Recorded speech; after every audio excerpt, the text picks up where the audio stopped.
These two images are indistinguishable by the human eye. If you can't tell a difference between these two pictures, you are just like everyone else. They are virtually identical, and what we can perceive, well, we can't perceive any distinction between the two. Everybody was so excited about the Mario Bonanza at the Nintendo Direct that I think they're sleeping on one of the best parts.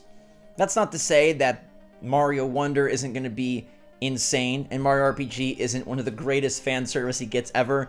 It's not to say that Detective Pikachu 2 or WarioWare Move It couldn't be fun additions for 2023, but it is to say that one of Nintendo's best games is just sliding under the radar.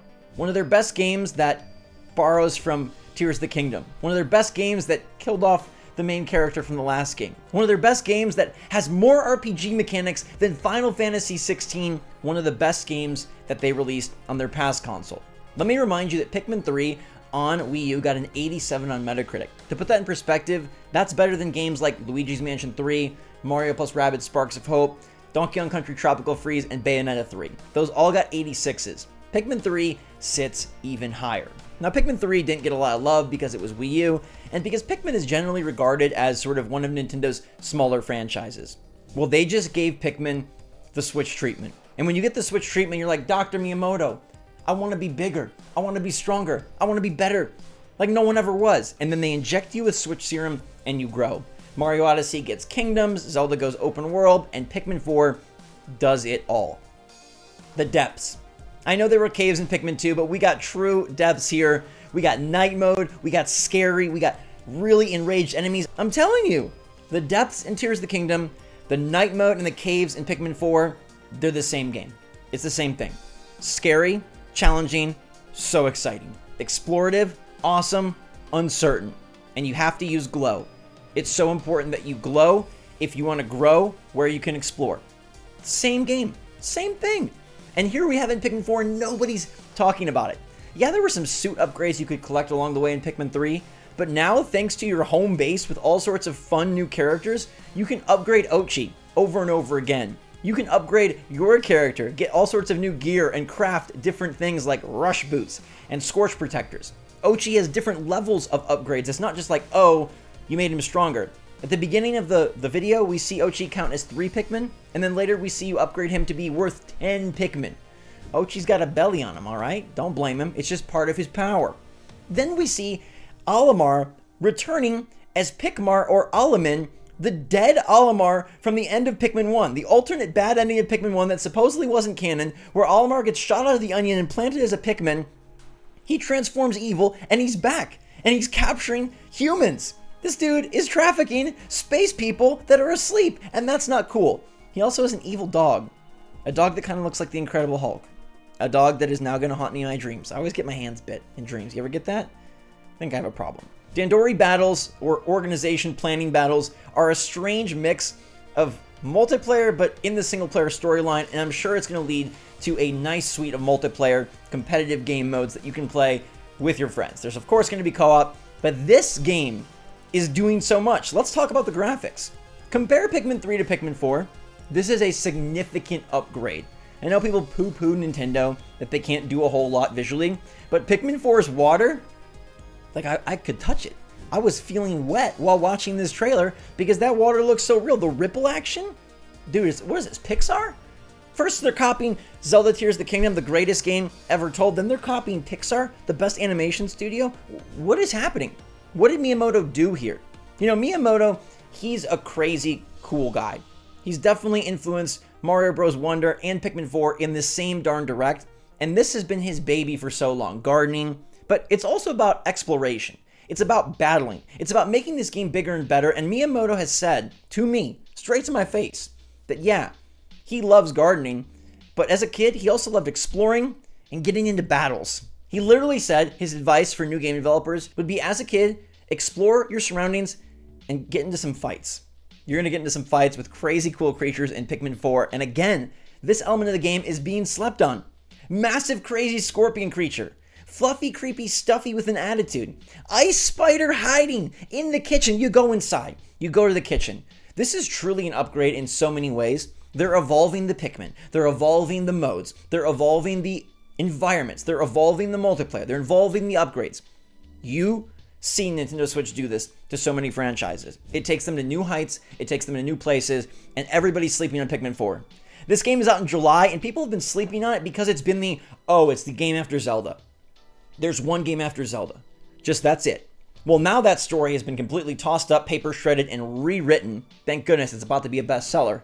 But July 21st means that Pikmin 4 is here, and I cannot have us sleeping on it. This deserves so much hype.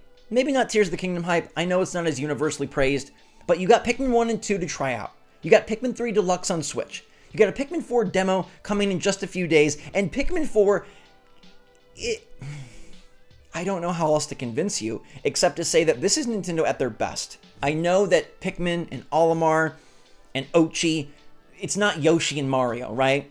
It's not Inkling and Tom Nook. It's not the faces that get all the press, get all the buzz, and get all the money. But Pikmin deserves it. Pikmin has built itself as one of Nintendo's best franchises. And I don't mean that just as like a cult favorite with quirky ideas and strange half-baked mechanics. Pikmin is always reviewed well. Pikmin 3 was an incredible accomplishment. And Pikmin 4 is taking things to a whole new place. Literally new places, literally a new perspective. The zoomed-in nature of Pikmin 4 gives it so much more of a, oh my gosh, I'm here. The immersive nature of that zoomed-in camera is so sick. And I think Ochi fills out the world as well. No longer are you a cursor in the body of a small dude. Like, that's basically what Pikmin 1, 2, and 3 were. You were a cursor, like you had a face and a helmet, but you're basically a cursor. Now zoomed in, you are the character. You can ride the dog. You can toss the Pikmin. It feels like the animations have been blown out. It feels like the game world has been blown up. It feels like the options, the strategy, the puzzles, the possibility, and the Pikmin themselves have expanded in all the ways that we want to see from a big Switch sequel, and yet I feel like Pikmin 4 has been relegated to that game after Zelda. And now they're going to put out Everybody Want to Switch and add another thorn. They're going to say June 30th, let's put something super dumb out and detract from Pikmin even more. Now, Pikmin probably won't get its own direct, given that it did see a significant segment in this direct. It'll probably get more trailers on Twitter, and then the demo drop will be an exciting time, but I can't have Pikmin get forgotten. We made a great push for Metroid Dread to be a great bestseller for Nintendo, at least in terms of Metroid standards. I'm not satisfied with just that for Pikmin. This should easily be the best-selling Pikmin of all time, but it needs to go beyond that. Pikmin, I think, stands in a weird spot where it's cutesy and quirky, but also challenging and complex, and oftentimes those two don't mix. I don't think it has as much front door appeal as a Mario game, and at the same time, I don't think it has as much welcoming nature as an Animal Crossing game. So we sit there and we're not cool and we're not accessible. What are we? We're perfection. Maybe that's a stretch, but literally, these games have been increasingly good, increasingly awesome, and this jump is bigger than any of the jumps. 1 to 2, small. 2 to 3, pretty big. 3 to 4 is huge. This is not going to get the press that Zelda going open world, that Mario going to all these different kingdoms in a spaceship is going to get. But Pikmin 4 is taking every facet of the game. Exploration, combat, upgrades, opportunity, go out at night. It's taking every concept from Pikmin and making it Switchified. This is in year 7 of the system when Nintendo is supposed to be coasting. And they're taking Pikmin and delivering. These late cycle games are some of the gems. If you look back to PlayStation 3, Xbox 360, PS4, Xbox One, you look back not really to Wii or Wii U, so maybe Nintendo fans don't remember. But the handheld systems definitely have this effect where when the developers know the systems well, they can put out great graphics, amazing gameplay, and just these really perfected ideas that take franchises to the next level. It is time for Pikmin to enter the fray as a much bigger player than it currently is. This game is creative, this game is challenging, this game is cool, and this game is really doing everything we've asked. This is anything but lazy, and it's everything exciting. It's Nintendo letting you go pick up a Game Boy Advance SP while riding a dog and bringing it back so you can get faster boots and then feed your dog something that makes him doggy paddle faster and eventually be a big, huge chonker dog that counts as 20 Pikmin. There's a giant scorpion that comes for your butt. There's huge bosses, better graphics than just about every other first-party game. I think Luigi's Mansion 3 and Pikmin 4 are like, okay, Nintendo can do some sick graphics. The water effects, man. I might be somebody stuck in the 2000s, but the water effects for Nintendo on this Switch, I ain't seen nothing like it.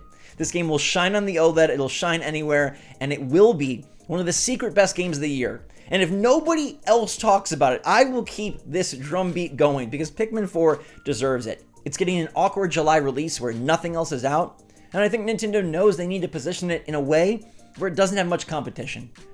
But it'll beat whatever competition it's put up against. It truly can. Save for the largest, biggest, bestest games of the year, Pikmin 4 is right there. Do not be surprised when Pikmin 4 scores a 90 or higher on Metacritic and can compete with the best games of the year. It may not get the love, it sits in that awkward spot, it's kind of a teenager, kind of a middle schooler. Is it cutesy and easy? Is it challenging and hard? It's just great. Pikmin 4 is doing what we ask Nintendo to do so often. Change, adapt, evolve. Don't get me started on Mario Bros. Wonder, I got a whole nother video for that. But I do feel like Pikmin 4 is being slept on, and I think this Direct was the perfect worst storm for Pikmin, where there were so many other exciting touchstones. Pikmin not getting a lot of airplay. Pikmin already won't get a lot of airplay, and for all the reasons I've outlined, it's an afterthought. But it should not be. You need to play Pikmin 4, and if I haven't convinced you, you got a free demo to do so.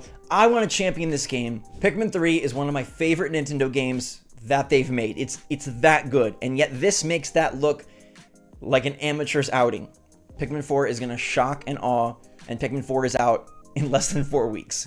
We are ready for another Nintendo masterpiece, and most people don't even know it. But now you do, so let me know what you think in the comments down below. Are you on board with the Pikmin hype? A game that's been upgraded and evolved in every way, a game that got the Switch serum, and a game that Miyamoto has loved and held near and dear to his heart for a freaking decade. I trust in Mimi. I trust in Ochi. I'm incredibly suspicious of Alaman. I don't like that guy, and yikes if the bad ending of Pikmin 1 is now canon. We're in trouble. Pikmin 4, though, gonna be so sweet. Until next time, thanks for watching, everybody. SwitchForce, out!